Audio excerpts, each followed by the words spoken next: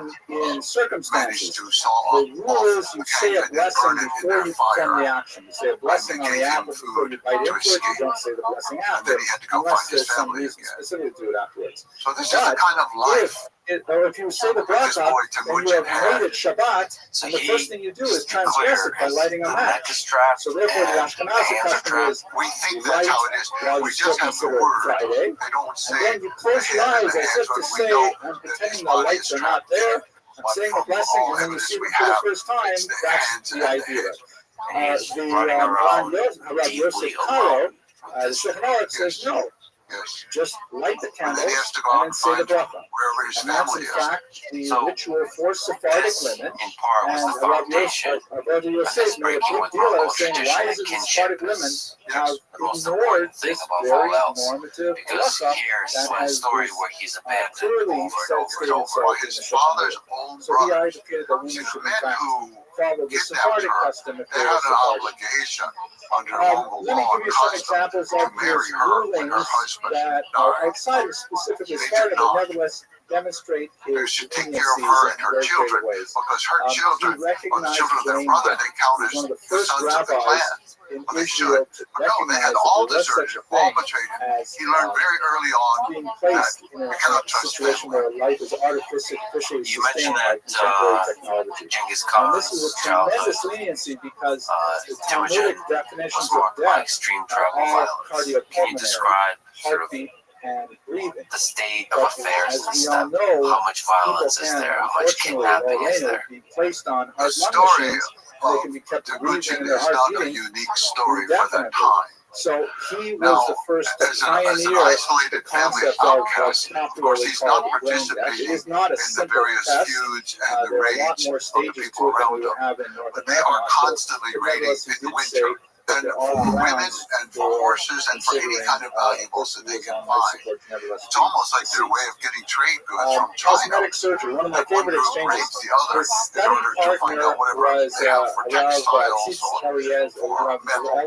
Mongols produce nothing.